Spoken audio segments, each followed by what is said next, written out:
Hey, fellow Earthlings. Welcome to the Nurture Pod. My name is Iris Sullivan Dare, and I'm here with one of my favorite people, the beautiful Ginger Edwards. And this is the Nurture Pod. And this is that place where we explore this kind of edge zone between what is in this beautiful world that we're in and what is possible for Mm. us all.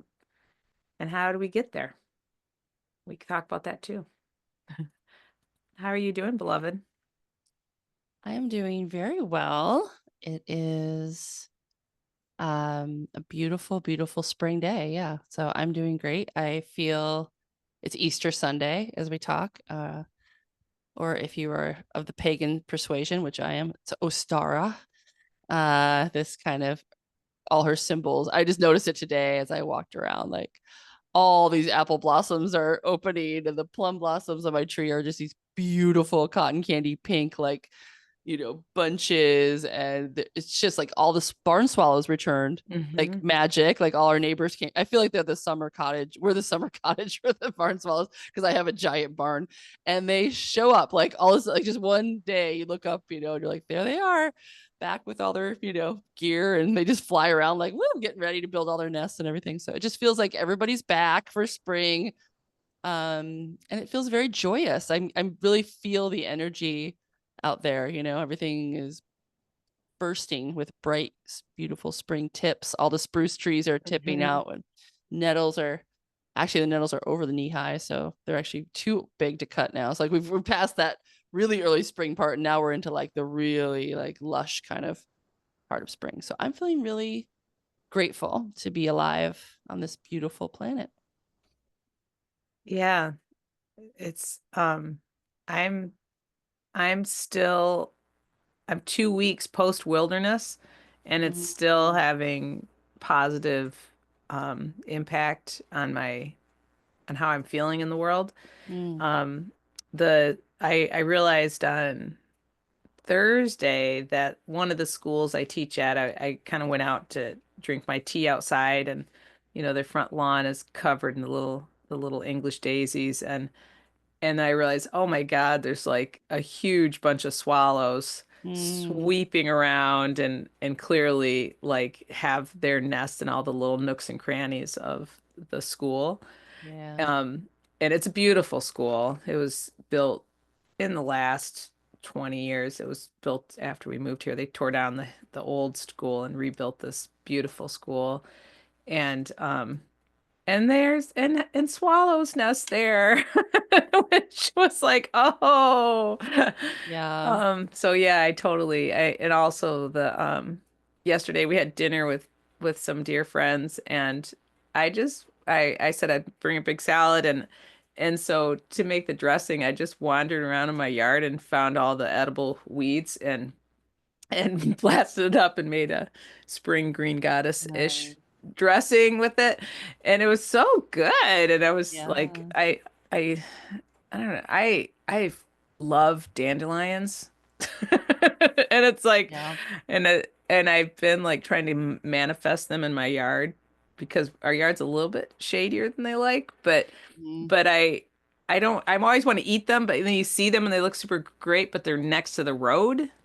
And so you don't want to eat them. And so I'm always like, oh man, look at that yard, like so I'm always on the lookout for places I feel like I can just like munch on them. And this year there's like more than ever in my yard. I'm like, nice. hello. I planted them on my deck. Like I have a pot of Oh, good. dandelions on my deck because the pollinators, and I've been seeing so many pollinators, and they're just Yes. Yeah. so anyway, yeah, hallelujah.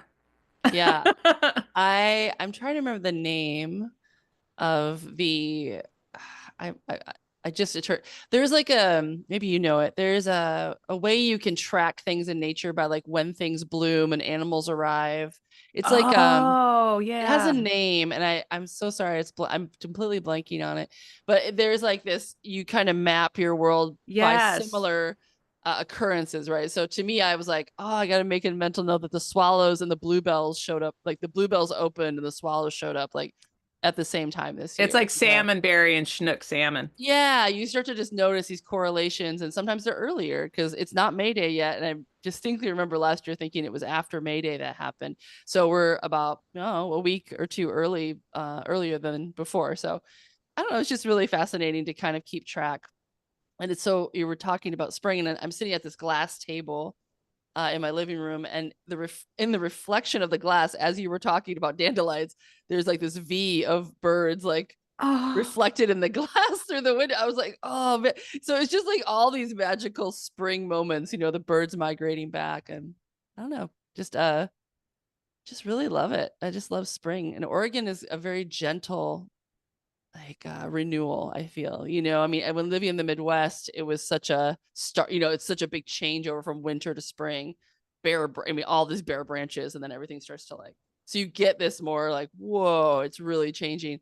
And Oregon's got like this subtle, goes from like the deep green to like the brighter greens, and then Western Oregon is like super committed to spring and fall. Like like other places are like really into winter, like yeah. Minnesota. Like they're very committed. But this place is very committed to like all the nuances of spring. Yeah, it's like a rolling out of beauty, and it's You really thought it was it's beautiful really before, but check exa out this. exactly. There's like a whole new color of green in the forest. As like all the elderberry, red elderberry tips start to push out in the forest, like this whole new color shows up, and it's all green. This whole palette of Western Oregon is green, and it's just like you never knew there was this many shades of green until spring hits, and you're just like, it is stunning. Okay, that is our And ode, our first 10 our minutes of our ode to podcast, spring. our ode to spring, and all things renewal.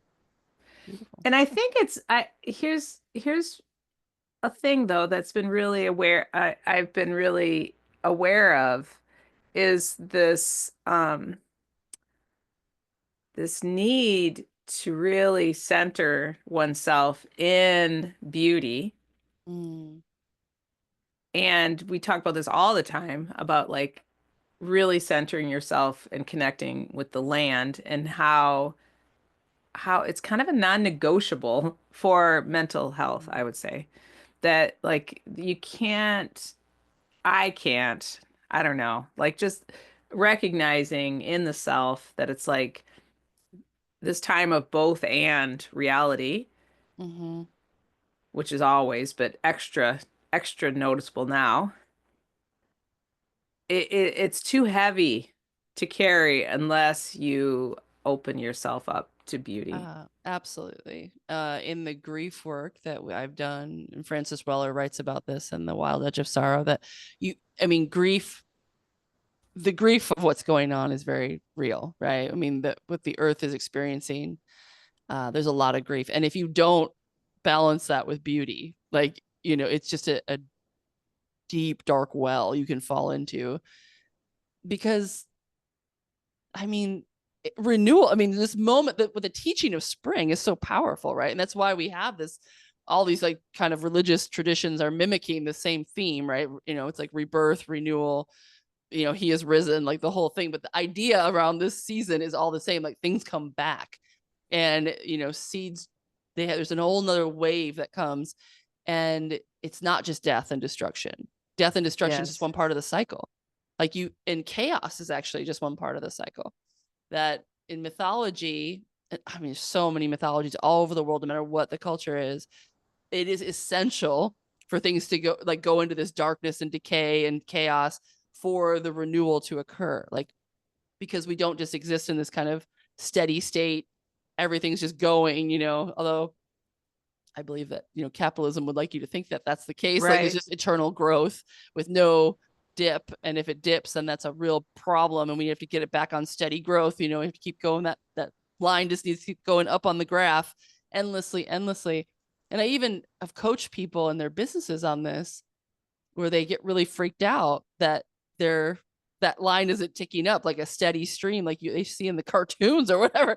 And I'm like, Yes, even yes, if you yes. look at like real business charts, like that's never how it goes. Like there's growth and there's a drop off and there's a learning process, a drop. It's nothing, even in business, even in big corporations, there's all kinds of ups and downs, ups and downs. It's just It's just the way it goes, you know. And I think if Yes. we the more we start to observe nature and the reality of where we live, which is planet Earth and all of its finite, finite nature, which it doesn't go on forever, like things will dissolve, decay, die, then we can accept that that's just part of the process, and celebrate the renewal, know that it's coming.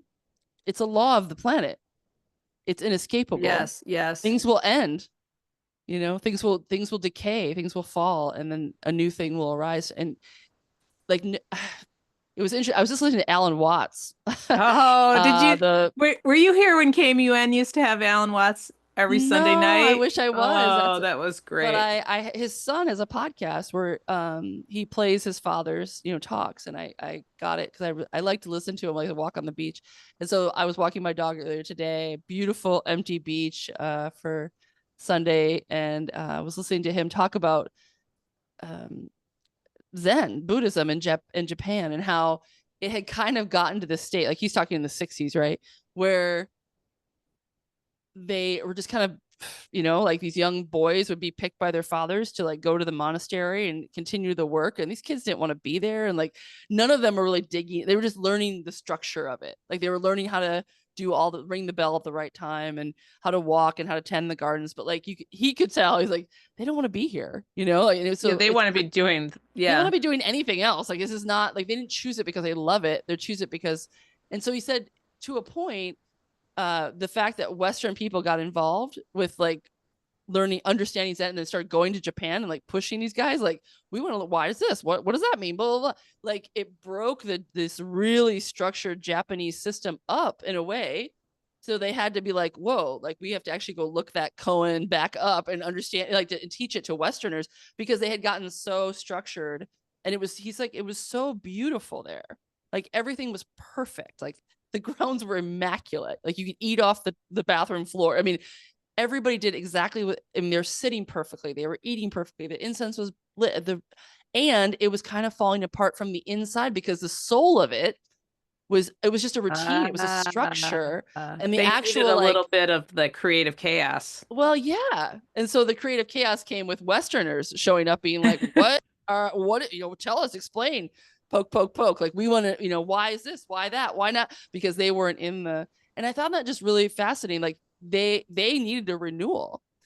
And because it was kind of dying in a way that the passion was gone. Like there was no great teachers coming out for a long time. There was no like great Zen teacher emerging because these kids they didn't want to be there. Like they were just like fulfilling what their family wanted them to do. And it turned into very much like you said, the Catholic Church. Like they were, funded by wealthy families, and the main thing was to pray for these families and learn the chants to pray for the ancestors of these. And like it was kind of turned into this funded, and it had very little to do with the actual essence of what Zen was teaching about, the unified field It's theory of all nature life of the being mind. connected. And yeah.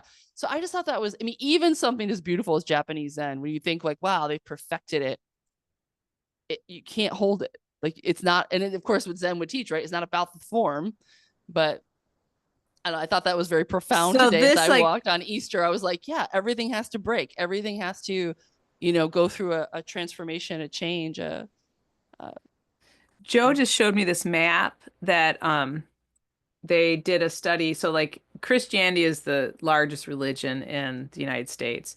But if you look at what is the second biggest religion in each state and then you color them, Buddhism is the whole West, oh, like interesting. is second highest religion and the like all the way like I think even Texas like hugely into Mm-hmm. like of the continental United States.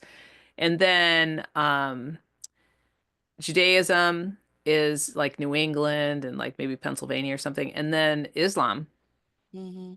is the and they I was very curious like if animism or Yeah, Wicca was even on their list of what people could choose from. right. Like, I mean, if I had to make a choice between those three that show up, I would probably, like, even though I'm not technically a Buddhist, but like, Right. obviously I have like, I am influenced by Buddhism for sure, Yeah. but I'm but so that was one thing, is that it's like that was making me feel really hopeful, actually, of like what is underneath, what is these I how because the ideas of Buddhism, how long, like Alan Watts was doing those talks in like the 60s or something. So here we are Yeah. 60 years into to Buddhism reaching the United States in many ways. I mean, Yeah. clearly they were people practicing Buddhism that came with it, brought it with Yeah. them, but like it's like, yeah, like it's Yeah. And how will then the when world be in 100 years? exactly. And what happened when the West went to Japan, and for example, and there was all this Western influence in the 60s in Japan too, after the war and everything. And the young Japanese people had wanted nothing to do with Buddhism. They had no relationship to it. They were just like, this is something my parents do. It was irrelevant to them. They just wanted to drink coffee and like smoke cigarettes and listen to jazz. You know, it was like very much like this. And so it's so interesting that like one thing gets codified in a country and needs to be shaken up, right? So then Japan went massively into consumerism, and I mean, look at, I mean, if you go to Japan, Yeah. it's like it's ridiculous, right? And they also have these gorgeous, beautiful temples everywhere, but you know, the culture went straight into like, let's make all the cute little toys and and in the West, then we got this big influx of Buddhism and yoga and Eastern philosophy and all the things, and then of course we just turned it. We don't have, you know, We didn't have the right container to hold we it. don't have a container to hold it. We just certainly don't have the tradition of, you know, these monks chanting our families. I mean, we're not doing any of Yes. that, right? The Buddhism Yes. that we have is very much like, oh yeah, I meditate and But Zen Vow Monastery was praying for me when I was sick. nice, yeah. So I was on so we there. right, we have meditation. Like we actually like the West is actually more interested in the spiritual aspect of it and less about the form, like less Hmm. about the specific prayers and, you know, chants that are done, and more about like the intention behind calming the mind. Because so it's really interesting, and I don't want to get like too much more into this, but I think it's just interesting that this idea that everything has to, you know, break apart, renew, change, shift, and it keeps it alive, because there's a staleness that comes when things are too the same for too long. It's like it's not even just well, it is human nature, but we are part of nature. So I'm going to say Yes. it's the nature of the planet that we live on, that things will crest and break and fall apart. And so when you look at the political thing that's happening right now, it's very interesting when you if you can step back emotionally from the horror show that's kind of pinging our phones every 5 minutes about, you know, people being picked up and shipped off to gulags offshore. This horrible shit. And I'm really always more interested in like why? Like what is the philosophy? Like what's driving this, right? Like that's what is the fear? And and so I sent you this article about from Naomi Klein, called the end times, like rise of tech fascism, you know. And Yeah. we're not going to go too deep into that, but like one of the things that interested me in it was this idea of this weird like kind of obsession about immortality, like Yes. and it's kind of driving this whole Super villain and full. super villain. Yeah, exactly. It's like is this, I want to say like the Imperial Empire, or like Star Wars. Pick your metaphor, right? But it is like there's like a super villain quality of like I want to live forever, and we can just take Mars if Earth is destroyed, and we'll upload our consciousness into AI robots and live on Mars. And I'm not making this up. This is actual That's things that there. Elon Musk Yes. has said and is thinking about, and is spending a lot of money, a lot of our taxpayer dollars now, apparently, in SpaceX. And this is kind of like, but why? You know, I mean, part of me looks at this Yes. gorgeous Earth, burgeoning her just unfathomable mysteries, just for spring alone, not to mention her oceans that we've explored much less than even outer space. Like there's so much here, there's so much mystery, there's so much magic, so much depth, so much change. And is that what freaks them out? Like, is it because it's too mysterious, too changed, too uncontrollable, too like what is driving this weird obsession with wealth, power, control, and at the same time, this kind of juggernaut of destruction? Because tied up with Yes. this is that they're accelerating this end Yes. times. They're putting the gas on. Let's blow this place up. But why? You Why? know, it's Yes. Yes. really. I mean, as a human, you'd be like, that is a suicidal it's a impulse. death cult, totally. It's a death cult. It's a totally a death cult, which, okay, so because as we've been talking, I keep having this flash from a conversation at dinner last night when there was one of the people at the dinner had worked at the Blue Scorcher since I left and doesn't work there now, but just talking about like all the transformations that worker co-op business has experienced and how she feels like there's this underlying thing of what it is that's still there, but that really it's future based. Mm, Like she feels like it's from the future. So it's like it's making its way. And then so then we were just talking about like the phoenix nature of that business, but also just when you've been talking, I'm like, it's not just that business, it's everything is Phoenix oriented. And like yeah. it's that balance between the growth and death is in everything on our planet. It's part of our whole. And then when we're talking about Zen Buddhism, it made me think of Tibetan Buddhism, which Mm, is way more animistic, but yep. also like Tibet had its phoenix moment, right? Like the Sure. invasion of Tibet spread this like very esoteric, very remote kind of like crystalline ideas and like spread it to the entire world has happened in the last 70 years. Yeah, And so that's like it's like, oh my God, like that's Phoenix also. Like, absolutely. and so it is this really interesting thing of if we can have a big enough perspective, are those that are acting so contrary to the heart, to like, it's like, to have they, I think it's very possible that some of them have literally never hung out in the wilderness, ever, have not, Mm, like how many of them have laid on the grass in a truly quiet place and just mm, like looked at bugs, like I mean that mm, like for real, like it's like I just feel like anyone that has had that experience, it seems highly unlikely that they could make these decisions. And so like if you look at it from a really big perspective, maybe as a soul, they're like we're here to start the fire for the mm, Phoenix. mm. Like Well, that's clearly what that's that's what the they're club. saying. Yeah, I mean They that's like they're burning it down. Like they want to burn it down. That's clear. Yeah. but like But I maybe mean the Chinese didn't go to Tibet being like, we're going to disseminate Tibetan Buddhism all over the world, right? no, They no, went there no, to no. destroy it. They Like went they there went to there to eliminate it. destroy it and steal all their resources so they could Yes. log Tibet and ship all that energy back to China. So like it's not always clear. Like the intentions could be like absolutely But the horrifying. outcome, But the outcome, because we live on a magical planet, like the players, I mean, the chess game or whatever's happening, right? Like there is this kind of like bigger picture that's always maybe unfolding.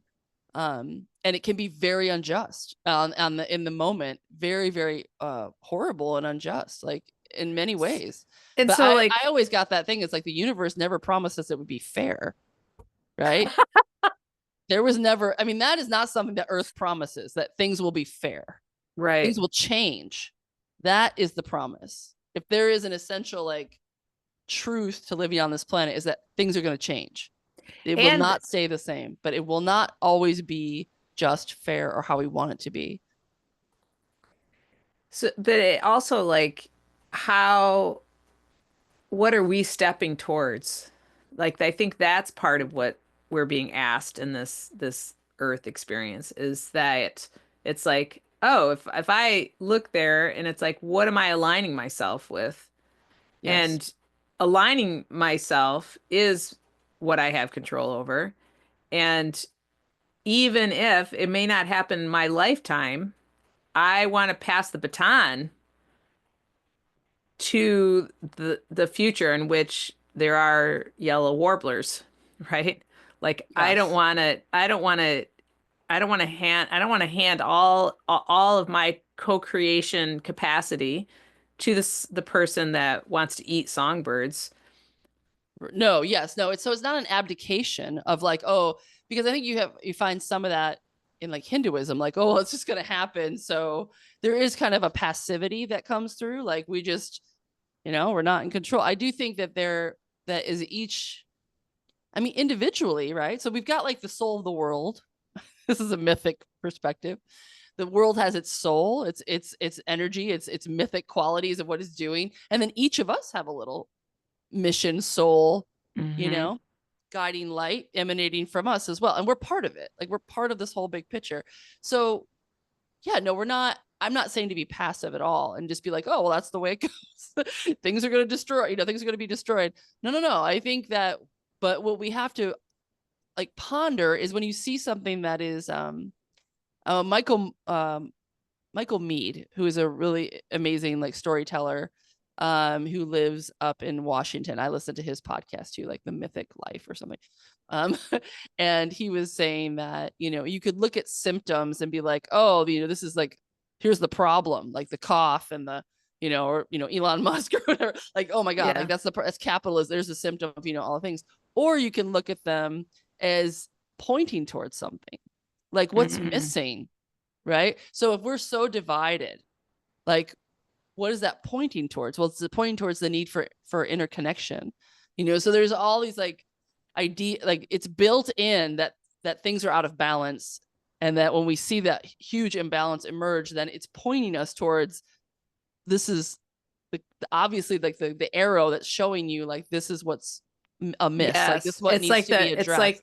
It's like yes, it's like, yes. Or this is what's ripe for change. This is what's Yes. ripe for renewal, even as it eats its own self. You know what I mean? Because this is what we're seeing is capitalism coming to its ultimate extreme form, I think, is that, like these guys have so much, we've allowed them to get so much money in America, so much power, so much control of, government because they can donate infinite Whatever amounts, they right? want. Yes. So that when Citizens United, really, that was I think the tipping point when we just lifted the the limit on how much corporations could spend on our politics. Then we've just got, oh well, then there you go. Like now it's just a cycle. Like they're just going to put more money into politics. They're going to get more things given to them, richer, less taxes paid. They get to accumulate more and more. And you've seen this over time. So now, I mean, I really believe that if anybody gave me whatever $250 billion, I have no idea what I would turn into.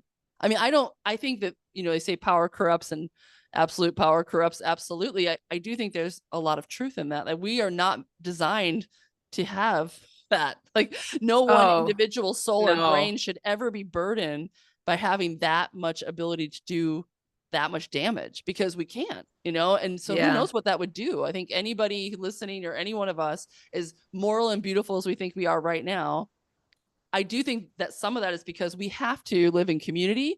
We have to, go to work. We have to relate to our gardens, or I mean, we're involved. If you get to a place where you're kind of like a god, you're surrounded with people who are just telling you how brilliant you are and that you're infallible and amazing, and you have enough money to do absolutely anything you want. I do think that will make you crazy. I mean, I don't think anybody can withstand that. We're not meant to. We're not designed to, The be it, billionaires. we're right. And like what is the it's not like I would say that many of the people that become billionaires are become billionaires out of a horrific woundedness to begin with, right? Well, Like they won the system though. You know what I mean? Like they right. won capitalism. I mean, They they're won get capitalism. because in many ways this is the pinnacle of what the culture is telling us to go for, right? Like look at how much money and power they have. This is the top of the mountain. This is whatever, in the system we live in, like that's, and there are I millions of people out there who would say that and argue that these people are very successful, right? Like this is I the definition of success. And I think we have to redefine that definition. That's part of the which is a problem. call for action Right, exactly. from like to every person to Yeah. express their vision of what they feel like is Success looks, important. What is yeah. success and what is my priority as a human? How do I want our like how do I want our shared resources to be spent and to Right. utilize and who do I want to take care of? And it's like, so it's like, oh, it's like permaculture versus the world, so like Yep. And so I do feel like that this is what is the most impactful way to counter Yeah. um, fascism. And I think that art is a huge part of it. Like think about Yes. like others. I've been listening to all these people that are writing really impactful, like a new wave of kind of like real like protest songs, but not in that like kind of cringy way, but like Mm.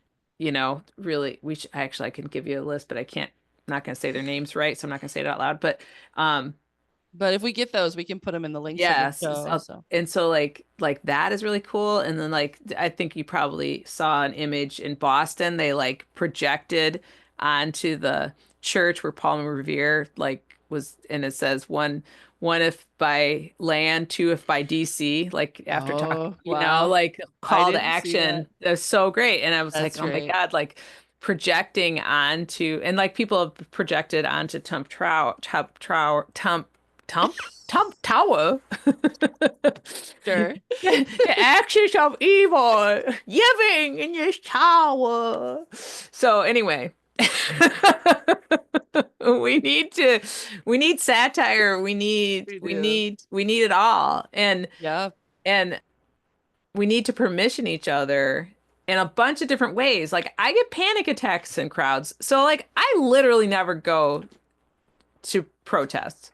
Right. Like I like the only protest I've gone to in the last like 20 years, I literally had four men, young, three of them were very young men, but like four men over 6 feet tall, one on every side of me. And I could kind of chill and kind of be there in that huge group. I don't go to big concerts. I don't go to Right. bars.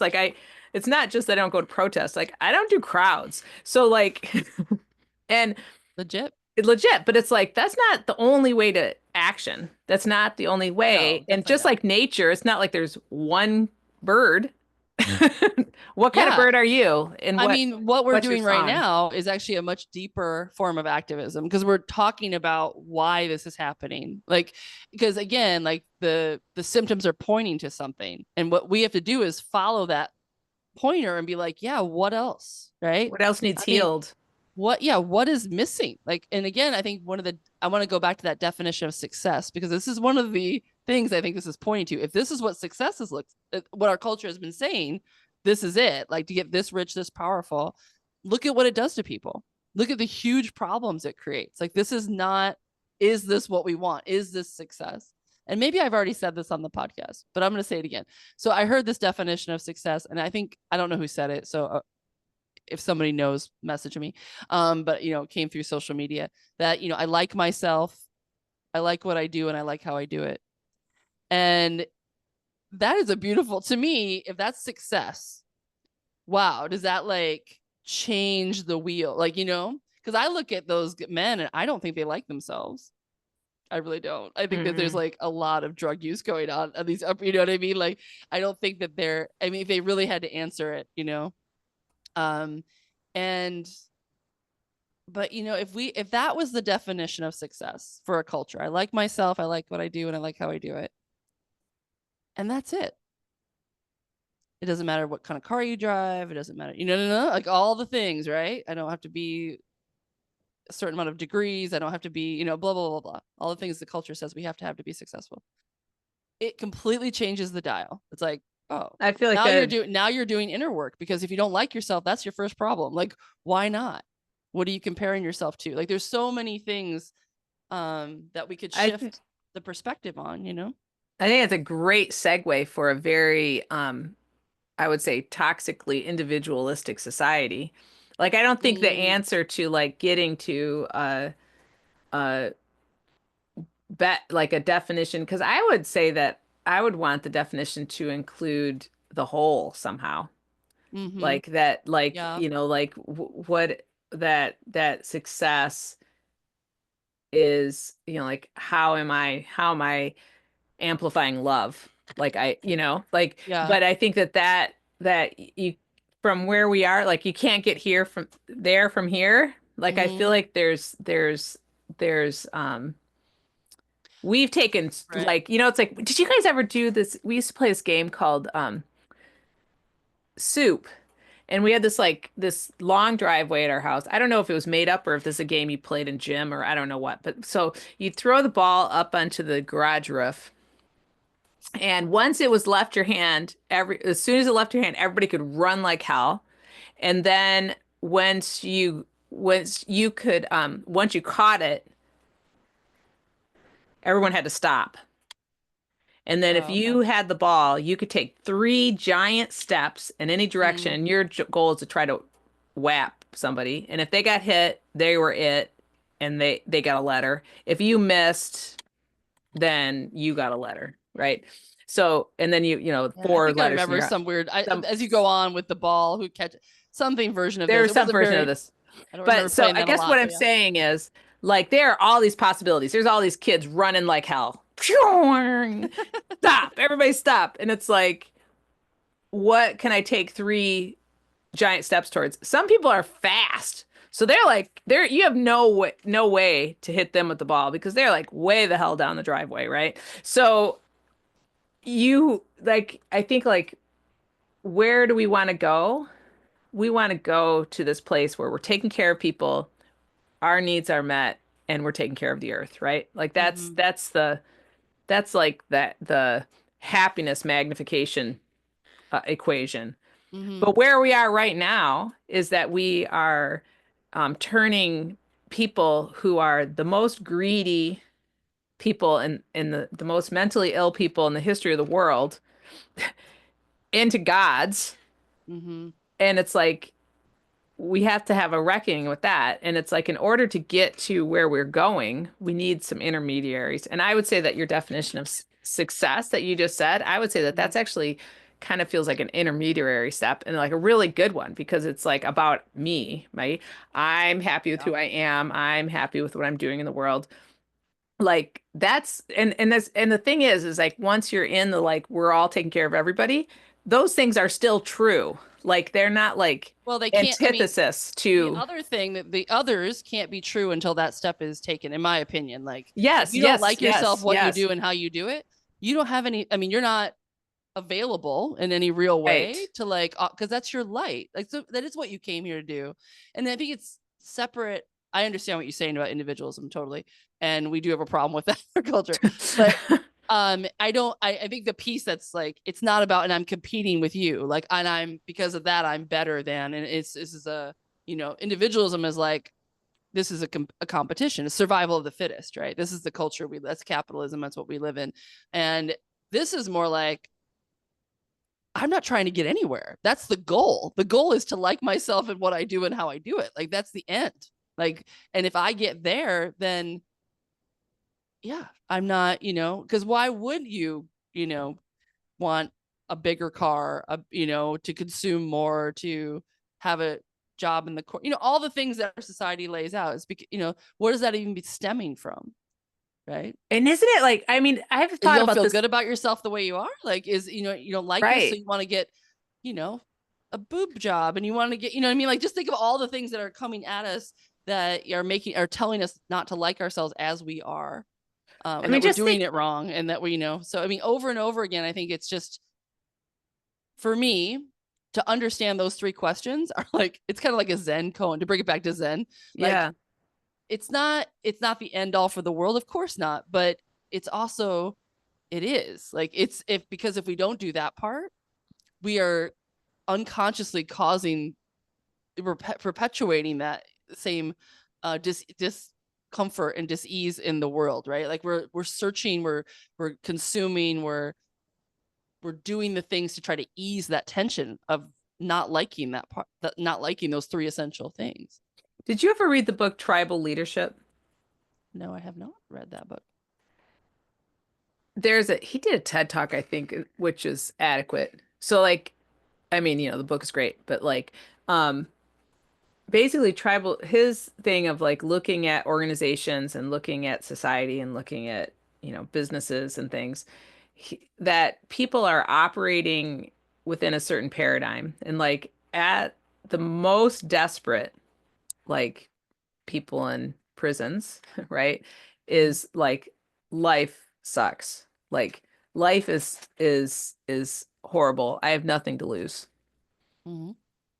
and that's, sets a pretty, and then the next kind of like realm he describes is like, my life sucks, but I see that there are others that who life doesn't suck for, Right. right? You're not just so overwhelmed with how much the situation sucks that you can't see beyond it. Mm-hmm. And those people are either in they believe themselves to be in a binary between, either submit or rebel, right? Mm-hmm. Either I submit to those who life doesn't suck for to prevent my life from sucking even more, Right. or I spend my life fighting against them, in which case my life will continue to suck because it's unwinnable.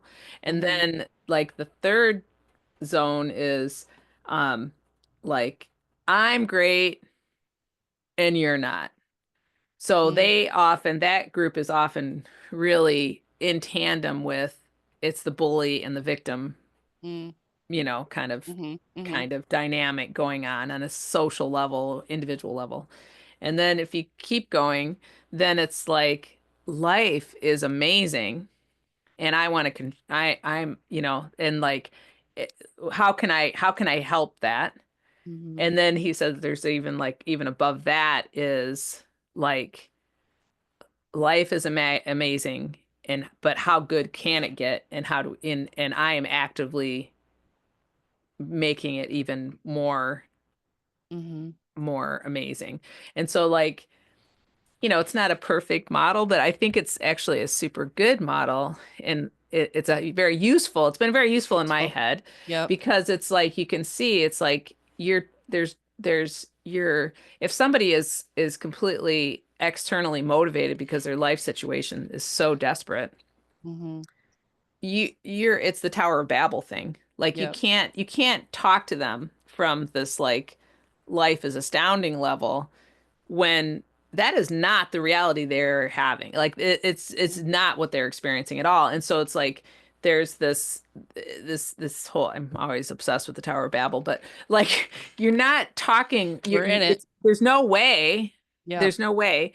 And so like I'm really super curious, what's the Rosetta Stone Mm. to reach a hand to help someone come to this next level. And I Mm. saw this. I'm almost done. Super fast. I saw this thing. The Dropkick Murphys, who are a punk Mm. band.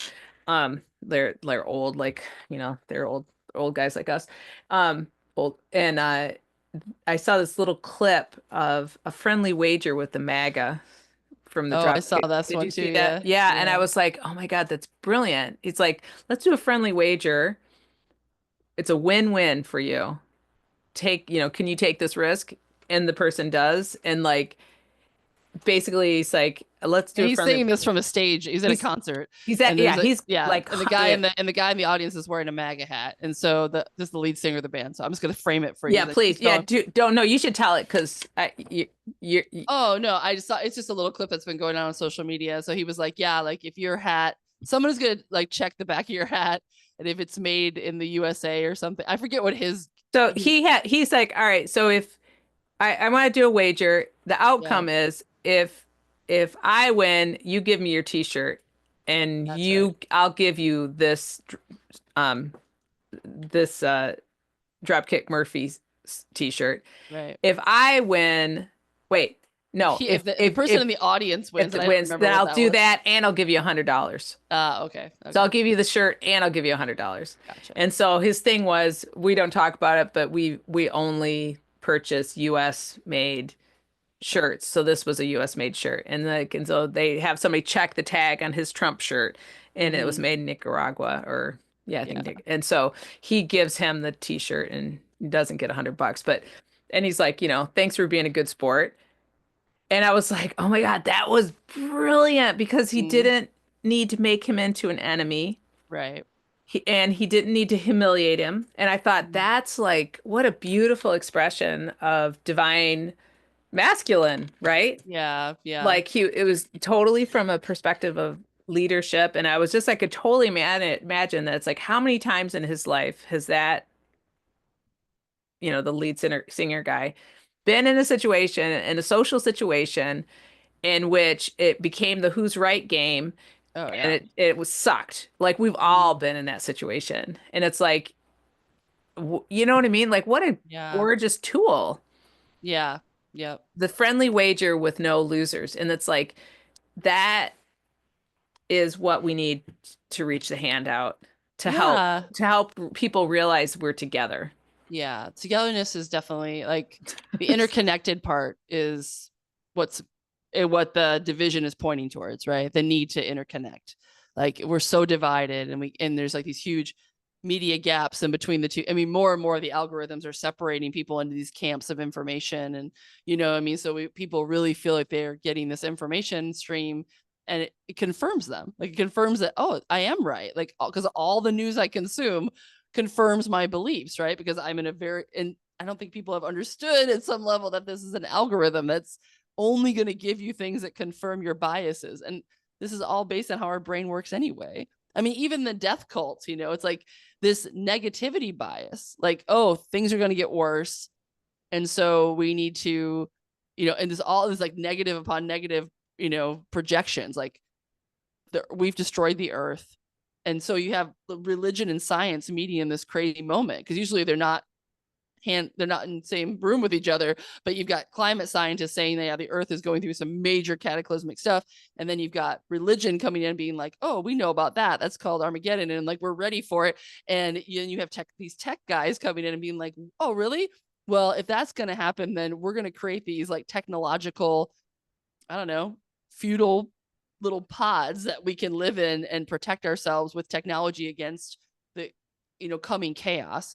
And to further that vision, we're going to start destroying, democracy. We're going to start getting there and start shaking things up. So this all just starts to happen. So, I mean, it's just crazy to see. But like, if that's, how do we interrupt that? We interrupt it by repositioning this whole thing. Like, well, there's so much more information than we're even like, there's so much more to say, so much more to share, so much more to connect about than what we're being given, right? Because the And media I streams are getting more and more like controlled. And so it's just, we have to be willing to, yeah, drop out. I think for me, like dropping out of social media was huge. Like I've been out for almost 3 weeks or something. And I feel more balanced just in my body. I don't feel as charged either way. I mean, I'm paying attention. I'm reading articles and things, but I'm not in this constant, hit right. of algorithm, pointed algorithm. And Well, and it's I really changed my emotional state. It's changed my ability to relax and also to be out, yeah, to enjoy the unfolding of spring, And like you said, like you have to be able to see the beauty around you because at some point they've lost these people have lost track of how beautiful this planet is. Like that it's their mother. Like yes, there's nothing else. Mars has got right. nothing for us. I'm sorry, but like Mars is Yes. a beautiful planet, I'm sure, but like we are earthlings, and it seems so very basic to have to explain that. Like, what are you talking about? Like, this is it. Like, we living in paradise. Like, this is everything. Not only that, like, this is the wealthiest we've ever been. Like, this culture like that they're coming from is giving you everything anybody in history would ever possibly want, every luxury, every fruit, We're the every fantasy of every one of our experience, ancestors, everything, or in anything you some want. ways. And still the empty maw of not enough, So they're the pointing at the problem of like, what is the insatiable, Yes. desire for more? And like and you have billions of dollars and you still want more. And you want to destroy the thing that's giving you the $1 billion. I mean, I'm still trying to wrap my head around it. I mean, it's really kind of fascinating in a way, but again, we can't say they're aberrations. This is the pinnacle of the culture we're in. Like this is where that was pointing to all along, and we're seeing it peak out, which of course we means, as we talk about spring, that it's ready. It's also becoming way.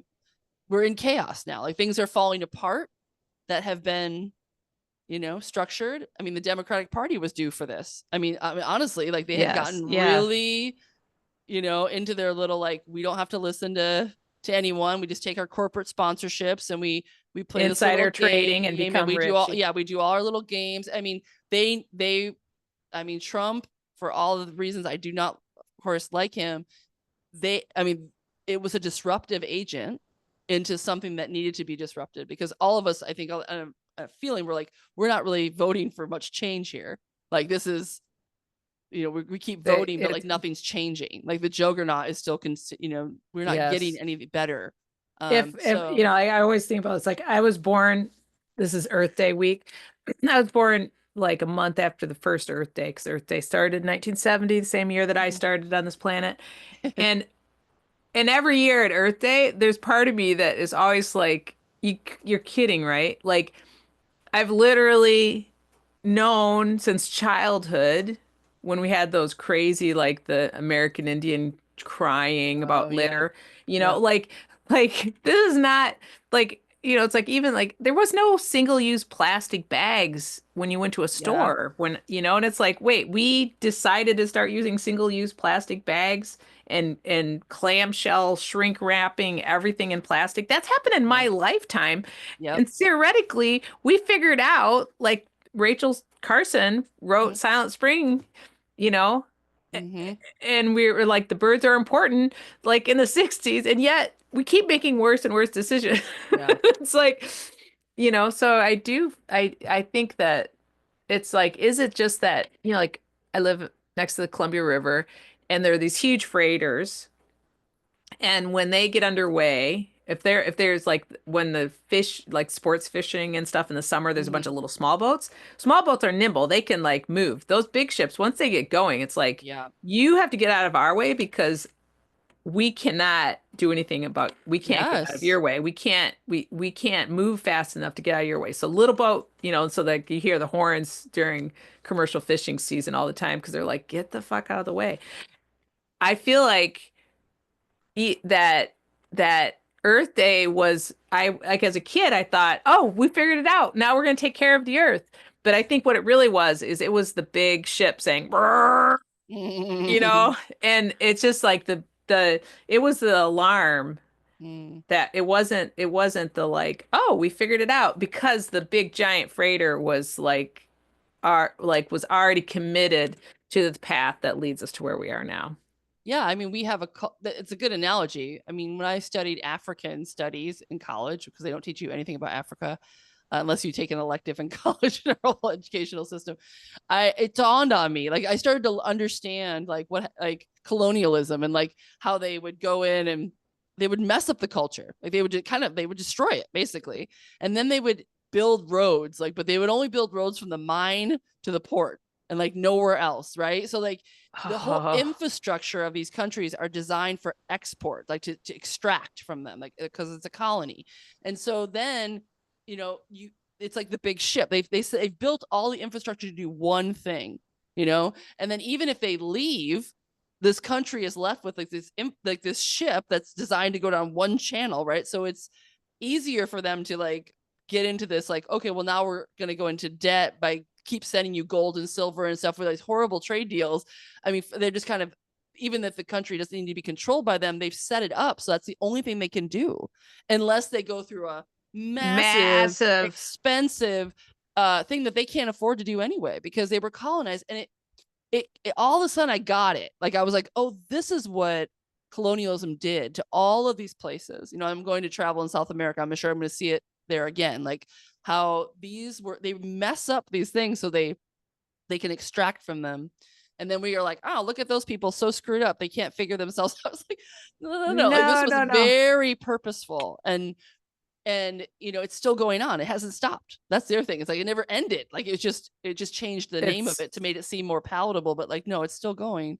And so if we want to change, if we now we're in it, right? We're seeing like we're starting to feel like the colony, like, oh, we're we have these men, like these entities, these giant corporations that are extracting. And how do you change America? Because we also are designed to be in the system. Everything is designed to like go to work for them. Our taxes are paid to, you know what I mean? Like, and it's very interesting that we find ourselves in this, like, yeah, the ship that can't churn that fast. I mean, the yes. system of America isn't going to be easy to churn.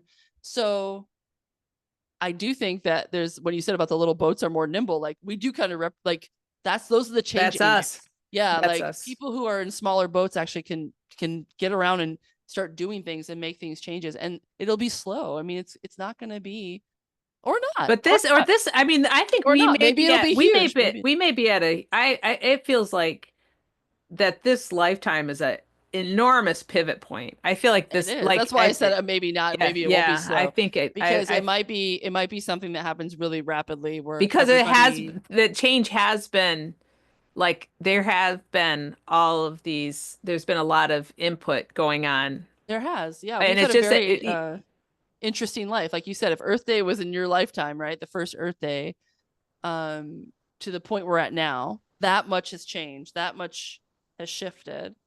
And now we're seeing this kind of rapid change in our democratic system. So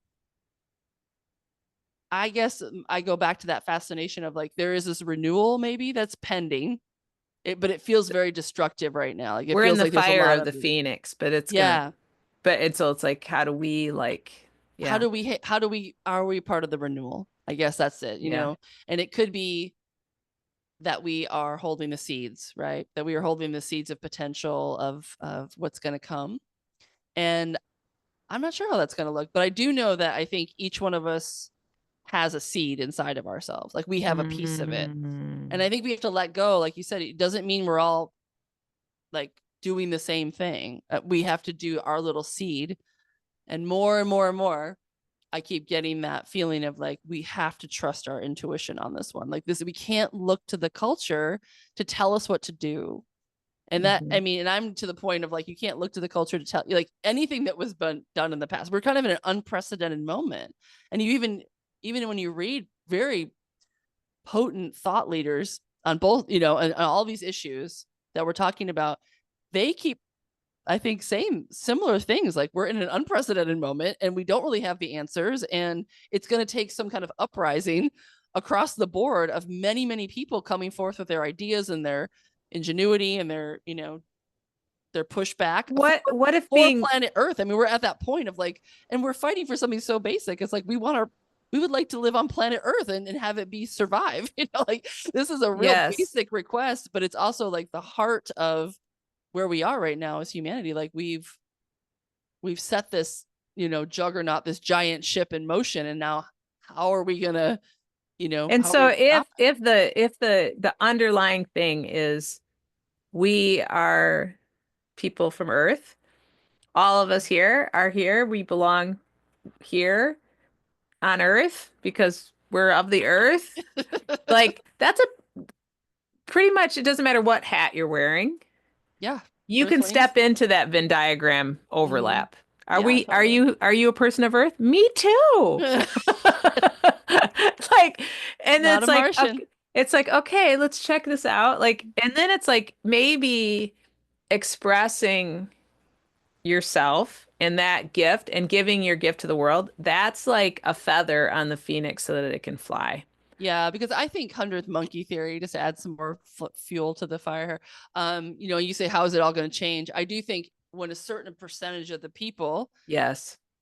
start to make that um, Turn shift, on that their light. it's Like, a paradigm shift. It really, what we're talking about is a paradigm shift. And I think that's what I'm going back to, that version of success is like when the new version of success is not, has nothing to do with the mainstream culture and has everything to do with do with like your, with your personal gift and seed, then you're going to see a paradigm shift that is a lot of people dropping into like a whole nother trajectory of what they thought they were doing with their life.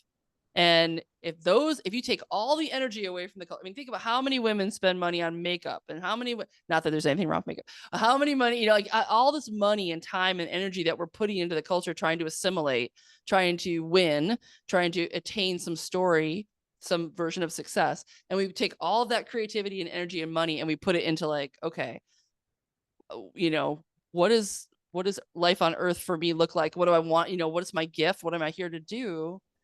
um that would be a revolution, and it wouldn't even take that long. I mean, it would just be in a massive energetic, and I think that we talk about nurture culture and the nurture pod. I think that's kind of what we're talking about is like we have this power, and it's not, yeah, we don't have political power, but we don't really have monetary power. We don't, I mean, there's so many ways that they talk about power in the culture, but the power we do have is something that they can't control, right? Or they wish they could. It is this right. like unique life spark. And that is the renewal. Like that's the It's why renewal that needs it's to happen, because yes. what's dying is all of these forms that we thought we were about.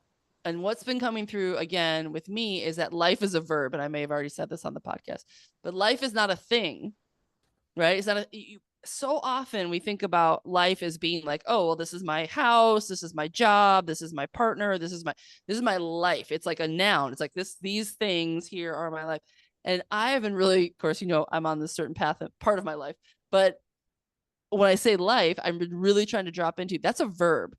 My Mhm. life right now is talking to you on this podcast. My life right now is downloading and speaking, right? That's life. This life is what I'm doing.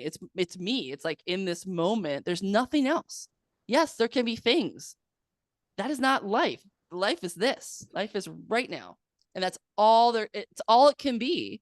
So if it's good, if you go outside and there's English daisies all over the lawn and swallows, your life is fucking awesome, because that is it. That's what you have. That is life happening. Anything else is just a thought. If we go into nouns, we want this life. I think we've lost the track. I think we're off. I mean, come back to actual life, you know? Oh, that's a beautiful. I feel like that's like couldn't ask for a better ending right there. Okay. Well, we'll just leave it there. Life That's is a like verb, y'all. That's my yeah. new. We'll add that to the nurture culture That buttons, was my whole thing stickers. when I was sick, right? Like that cancer's not a noun, it's a verb, so I can Yeah. stop doing it. Yep. That's right. And so it's like if these ideas are kind of cancerous, which I think they Mm-hmm. are, we can stop thinking them. Yep. We can think new thoughts. We can live. Yeah. We can we Absolutely. can The live power of more verbs, less nouns. Yeah, the power of the verb, and also the power of the what's possible. Anything's possible if life is a verb, you know what I mean? Because you could pivot. I mean, you could change it. Mhm. So this pronunciation of death cult that's coming down, I mean, through the culture, it's weaving its way through. We can just be like, yeah, no, like Not that's yeah. not a noun. Like that's, and we're not buying it. Like we're not buying the story. We really consciously have to not buy it. And that doesn't mean we don't. I'm not saying we're delusional, right? I'm just saying that we're Correct. we're in Yes. our power in the moment. Like we create life now. We create choice by choice by choice now. How this is going to roll out for me and for the people around me, and thus forth, 100th monkey, as we change the And world. so I say that what we're doing is we are voting with our attention. Yeah. And when we give our attention to beauty and being in the present Yes. moment, and we cultivate the discipline of dropping into the present moment, dropping into our intuition, that is hugely revolutionary. It is maybe the, It's the the peak of revolutionary right now, yes, because it's everything we're being pushed towards is the opposite. This is it is the the antidote. it's the antidote. It's what the symptom we're seeing is pointing us back towards. Like if we're being inundated with all this information, so much information, but we are losing ourselves, our sense of self, into like this despair and panic, then the antidote would be like less information overload and more dropping into what our hearts are and what we're actually doing in the moment. Right. Uh, Yeah. Okay. That was a nice little TED talk. well, And I'm just, so I guess this is all coming with the spirit of renewal. That is spring. It's the message of spring that it is all possible. Change is possible. Not only is it possible, it is inevitable that, mhm, you know, that things that fall will rise again in a new form, and it's necessary. mhm. So, yeah, I love that. I love that message. And I think that it's all you have to do is look outside. It's so happening. And let it happen. Let it renew, right? Like let ourselves renew every day as we wake up. Life is a verb. Life is a verb. I love that. Awesome. Thank you, sweet pea. I love you. I love you. Happy Easter. Happy Ostara. Yay.